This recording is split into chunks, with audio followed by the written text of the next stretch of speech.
Hello everyone, today I'm going to be doing a video that I haven't done in a while, and that is a kaiju review, and this is for one that not many people will be able to get. It's the Wendigo Crawler, and I'm going to be using my voice this time. So let's get down to the basics. Idle animation, pretty subtle. Ooh, it got a little eye thing going here too. That's a nice little detail. Little details like that are always nice. Alright, now let's move on to the walk animation, which it has none. Look off to a great start. The run, which honestly just looks like a sped up walk, but we're not going to say anything, you know? It's not bad.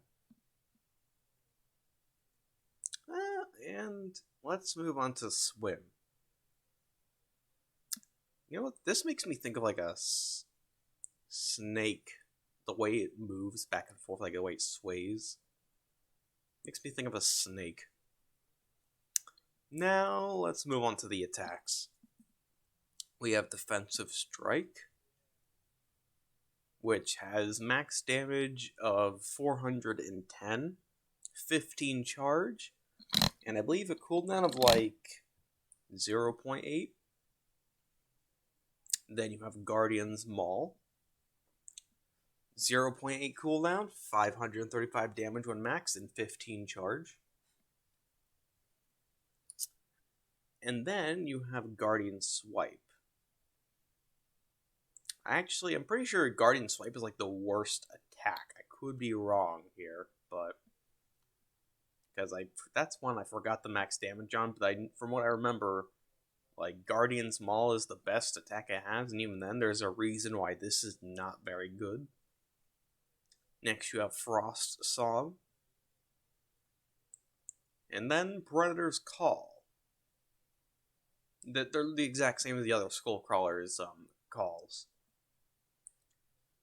Now, overall, I would say this is a worse version of the Skullcrawler for a simple reason, and that reason being, for Skullcrawler, I'd say it's like the Skullcrawler's second attack is the same in the sense where Skullcrawler's attack has 15 charge, 0.8 second cooldown, but the difference is that the second attack for Skullcrawler, although same damage, same charge, same cooldown, has this animation and same hitbox, which is overall bigger and better.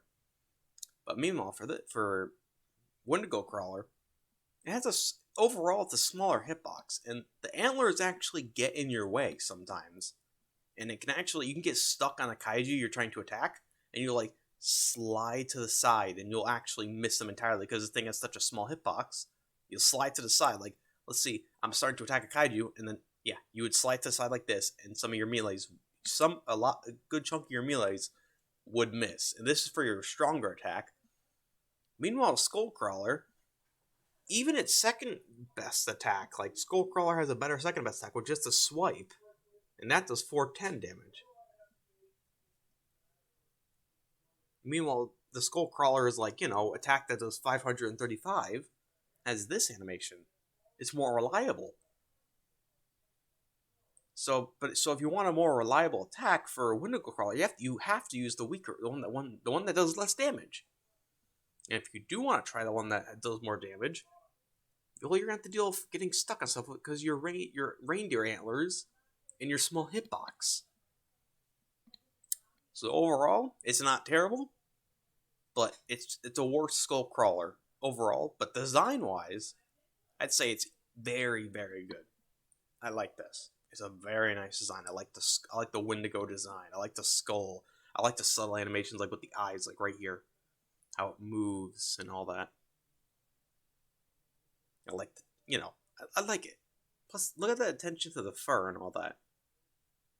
Now, this is just me, but this shows potential for something else down the road. I'm not gonna say what, but it's there. But overall, I would say it's good. It's a fun kaiju, but at the end of the day, it's just a worse Skullcrawler.